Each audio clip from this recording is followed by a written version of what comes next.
Hi friends, welcome back to my channel. So ఈ వీడియోలో టేస్టీగా దొండకాయ పచ్చడి సింపుల్గా ఎలా ప్రిపేర్ చేసుకోవాలన్నది అయితే చూద్దాము. ఈ పచ్చడి ఒక 4-5 డేస్ వరకు అయితే ఫ్రిడ్జ్లో ఉంటుంది. బయట కూడా ఒక 3 డేస్ 2 డేస్ అయితే ఉంటుంది. సో ఇంకెందుకు ఆలస్యం, ఈ టేస్టీ పచ్చడిని సింపుల్గా ఎలా ప్రిపేర్ చేయాలన్నది అయితే చూద్దాము. ఈ పచ్చడి అన్నంలోకి బాగుంటుంది, దోశలోకి, ఇడ్లీలోకి, ఇంకా మనకి చపాతీలలోకి కూడా బాగుంటుంది అనమాట. సరేనా? ఓకే, ఇప్పుడు పాన్ పెట్టుకొని నేను దొండకాయ ముక్కలు కనిపిస్తున్నాయి కదా, రౌండ్గా కట్ చేసుకున్నాను. ఇంకా పచ్చిమిర్చి.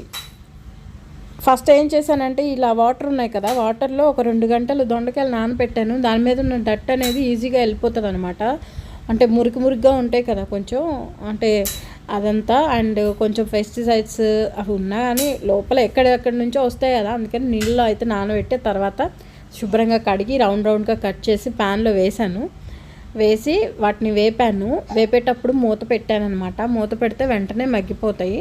ఆ తర్వాత ఇవి 1/4 కేజీ దొండకాయలు అనమాట. దానికి ఒక హ్యాండ్ఫుల్ ఆఫ్ పచ్చిమిర్చి ఇలా ఉన్నవి అయితే తీసుకున్నాను. వాటిని తుంచి వేయాలి.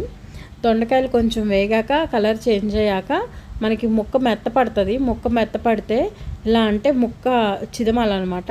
సో ముక్క మెత్తపడినప్పుడు ఇలాగా మిరపకాయలు అయితే కట్ చేసి వేయాలి. మామూలుగా వేస్తే పేలుతాయి.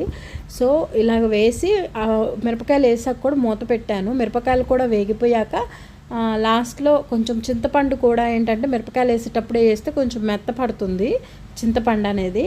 నెక్స్ట్ ఇవన్నీ ఇంకా వేగిపోయాక మూత అనేది తీసేయాలి, బాగా చల్లారనివ్వాలి.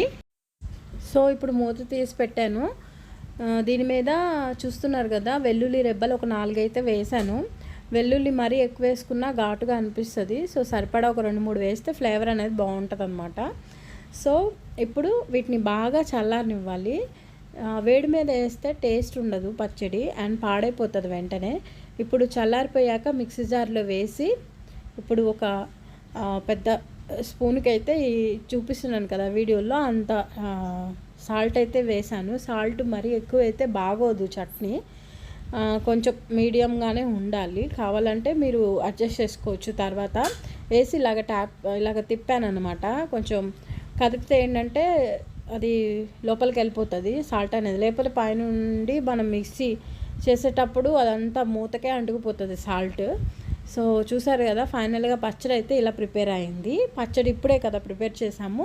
ఇది ఒక 6 అవర్స్ తర్వాత తింటే బాగుంటుంది. నెక్స్ట్ డేకి ఇంకా బాగుంటుంది. మీరు కూడా ఈ రెసిపీని ట్రై చేయండి. ఓకేనా? Thank you for watching.